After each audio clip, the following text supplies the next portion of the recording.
વડોદરામાં કાર અકસ્માતમાં એકનું મોત થયું। મુજમહુડા અકોટા રોડ પર રાત્રે અકસ્માત થયો। BMW કાર ચાલક બાઇક ચાલક દંપતીને ટક્કર મારી સારવાર દરમિયાન પત્નીનું મોત થયું, જ્યારે પતિ ઘાયલ થયો છે।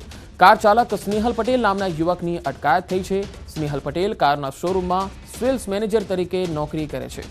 પાર્સિંગ માટે આવેલી કારને લઈને મિત્રો સાથે નીકળ્યો હતો। સ્નેહલ પટેલ અને તેના 3 મિત્રો નશામાં હોવાનું પણ ખુલ્યું છે।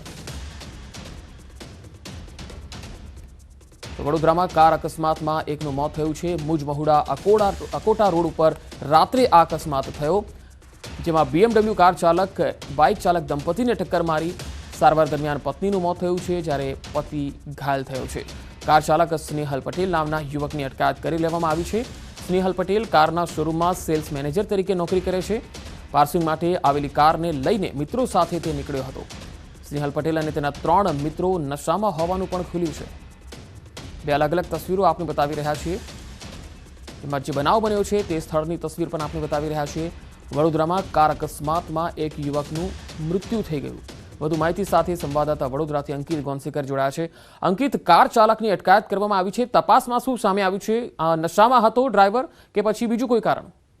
જી બિલકુલ પંકજ, તમને જણાવ્યું કે મુજમહુડા અકોટા રોડ પર રવિવારે રાત્રે જે અકસ્માત સર્જાયો છે તેમાં બાઇક પર જે દંપતી જઈ રહ્યું હતું તેની અંદર BMW કારે તેને અડફેટે લેતા જે પતિ પત્ની બંને જે છે તેને ગંભીર ઇજાઓ પહોંચી હતી અને તેમને એક દવાખાને દાખલ કરાયા હતા। દાખલ દરમિયાન જે છે પત્ની છે તેનું મોત નીપજ્યું છે। અકસ્માત સ્થળના જે સ્નેહલ પટેલ છે તેની પોલીસે અટકાયત કરી છે અને સ્નેહલ પટેલ નામનો જે વ્યક્તિ છે તે શોરૂમમાં કારમાં સેલ્સ મેનેજર તરીકે નોકરી કરે છે। પાર્સિંગ માટે આવેલી કાર લઈ મિત્રો સાથે ફરવા નીકળ્યો હતો અને સ્નેહલ પટેલ અકસ્માત સર્જી ત્યાં પકડાયો છે। તેની સાથે 3 મિત્રો પણ હતા। જોકે જે વાત જાણવા મળી છે, સ્નેહલ પટેલ અને 3 મિત્રો નશામાં હોવાનું હાલ સામે આવ્યું છે અને પોલીસે જે છે હાલ જે અકસ્માત સર્જનાર સ્નેહલ પટેલ અને સહિત બીજા 3 મિત્રોની અટકાયત કરીને હાલ તમામ જે બીજી પ્રક્રિયા છે તે ચાલુ છે।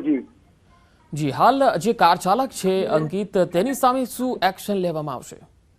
જી બિલકુલ, જે કાર ચાલક છે સ્નેહલ પટેલ તેને જે અકસ્માતે ગુનો નોંધ્યો છે, અકસ્માત સર્જવાનો ગુનો નોંધ્યો છે। પોલીસ અને આગળની તપાસ ચાલુ છે। અને બીજી વાત એ છે કે સ્નેહલ પટેલ જે કારનો શોરૂમ નો જે સેલ્સ મેનેજર છે તો તે આ કાર લઈને કઈ રીતે બહાર નીકળે તમામ વસ્તુની દિશામાં પોલીસ તપાસ કરી રહી છે। જી અંકિત, આભાર માહિતી આપવા માટે। તો BMW કાર ચાલકે બાઇકને ટક્કર મારી, જેની તસવીરો આવી રહી છે। એક CCTV ફૂટેજ પહેલી તસવીરમાં આપ જોઈ શકો છો, જેમાં અકસ્માત થયો તે જોઈ શકાય છે, અને બીજી તસવીરમાં પણ આપ જોઈ શકો છો કે જે કાર ચાલક છે એ ત્યાં આગળ બાઇકને ટક્કર મારી હતી, ત્યારબાદ જે ઘટના સ્થળ છે તેની આ તસવીર છે। ગાંધીનગરમાં આજે કેબિનેટની બેઠક મળવા જઈ રહી છે। સવારે 10 કલાકે યોજાશે કેબિનેટની બેઠક। જંત્રીમાં સુધારણા, નવી શિક્ષણ નીતિના અમલના મુદ્દા પર ચર્ચા થાય તેવી શક્યતા છે। આગામી બજેટ સહિત અનેક મહત્વના મુદ્દાઓને લઈને ચર્ચા થઈ શકે છે। ગાંધીનગરમાં આજે કેબિનેટની બેઠક છે। સવારે 10 વાગે કેબિનેટની બેઠક યોજાશે। વધુ માહિતી સાથે મયુર માકડિયા જોડાયા છે ગાંધીનગરથી। મયુર, આજે કેબિનેટની બેઠકમાં મહત્વનો કયો મુદ્દો ચર્ચામાં રહેશે? સંપર્ક કપાઈ ગયો છે, ફરી એકવાર સંપર્ક કરવાનો પ્રયત્ન કરીશું। જંત્રીમાં સુધારણા અને નવી શિક્ષણ સહિતના વિવિધ મુદ્દાઓ પર આજે કેબિનેટમાં નિર્ણય લેવાય તેવી શક્યતા છે, કારણ કે જંત્રીમાં જે બમણો વધારો કરવામાં આવ્યો છે તેને લઈને બિલ્ડર એસોસિએશન તરફથી મુખ્યમંત્રી સુધી રજૂઆત થઈ છે। ત્યારે બની શકે છે કે આજની કેબિનેટની બેઠકમાં જંત્રીમાં સુધારણા અથવા તો મુદત આપવાની જે માંગણી છે એ મુદત પણ કદાચ આપવામાં આવે, અથવા તો કોઈ એવી વાત મૂકવામાં આવે કે જેથી બિલ્ડર એસોસિએશન છે તેમને પણ રાહત મળે અને સામાન્ય જે નાગરિકો છે તેમને પણ કદાચ રાહત મળી શકે। વધુ માહિતી સાથે સંવાદદાતા મયુર માકડિયા ફરી એકવાર જોડાયા છે। મયુર, ગાંધીનગરમાં આજની જે બેઠક છે તેમાં કયો મુદ્દો મહત્વનો બની રહેશે? જી બિલકુલ, મુખ્યમંત્રી ભૂપેન્દ્ર પટેલની અધ્યક્ષતામાં કેબિનેટ બેઠક યોજાવાની છે। તેની અંદર મહત્વનો મુદ્દાની જો વાત કરીએ તો જંત્રી ભાવ જે ડબલ કરી દેવામાં આવેલો છે તો તેને લઈ અને જે છે તે બિલ્ડર એસોસિએશન દ્વારા રજૂઆત કરવામાં આવેલી હતી। તો તેની અંદર કેવા પ્રકારની વિચારણા હાથ ધરવામાં આવે છે તે મુદ્દો મહત્વનો રહેશે।